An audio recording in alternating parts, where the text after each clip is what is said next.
अस्सलाम वालेकुम। मैं मनसिदी मिट्टू और बाबा मौजू कलाम। दुनिया में ॼणो वफ़ाई ऐं मोहबत जो ॾुकारु आहे। तॾहिं बि ईअं खपे त पंहिंजे वड़ा न वञे, चङायूं करणु चङनि जो लाइक़ु आहे। दुनिया में ॼणो वफ़ाई ऐं मोहबत जो ॾुकारु आहे। तॾहिं बि ईअं खपे त पंहिंजे वड़ा न वञे, चङायूं करणु चङनि जो लाइक़ु आहे।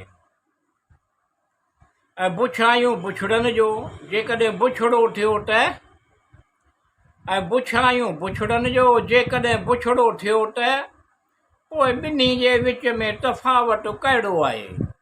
दुनिया में ॼणो वफ़ाई ऐं मोहबत जो ॾुकारु आहे। तॾहिं बि ईअं खपे त पंहिंजे वड़ा न वञे, चङायूं करणु चङनि जो लाइक़ु आहे। मुक़ररु हद ताईं पंहिंजी पक ते नुक़्तनि ते वीचारु कयो। मुक़ररु हद ताईं पंहिंजे पक ते नुक़्तनि ते वीचारु कयो। ईअं वधीक लुत्फ़ वधीक मालूम थींदो, इहा ख़ातिरी आहे। दुनिया में ॼणो वफ़ाई ऐं मोहबत जो ॾुकारु आहे। तॾहिं बि ईअं खपे त पंहिंजे वड़ा न वञे, चङायूं करणु चङनि जो लाइक़ु आहे। इन ई साॻी रुईदात सिर्फ़ु सुहिणो ख़्याली लिबास पहिरायो। इन ई साॻी रुईदात खे सिर्फ़ु सुहिणो ख़्याली लिबास पहिरायो त हिकु नए क़िस्म जी नज़ाकत कहिड़ो त दिलकश आहे।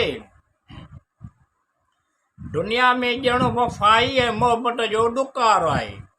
तॾहिं बि ईअं खपे त पंहिंजे वड़ा न वञे, चङायूं करणु चङनि जो लाइक़ु आहे। जहिड़ी सॼर ऐं साफ़ हवा इंसान जे फिफड़नि लाइ, या जीअं पाणी मच्छीअ लाइ मुशाहिदे जी कुवत सगारी हुअण।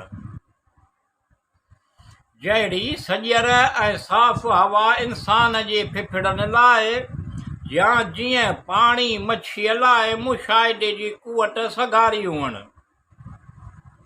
पंहिंजा तजुर्बा बिल्कुलु वणंदड़ ऐं दिलचस्प, ॼण अहिड़ी कुवत ऐं ख़ूबी आला दर्जे जी आहे।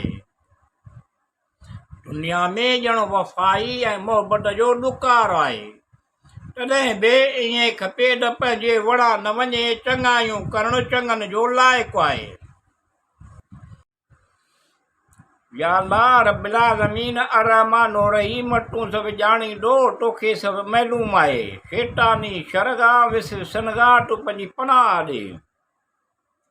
या अल्लाह रब्बिल आलमीन अर्रहमान अर्रहीम, तूं सभु ॼाणींदो, तोखे सभु मालूम आहे। शैतानी शरगाह विसवसनगाह, तूं पंहिंजी पनाह ॾे।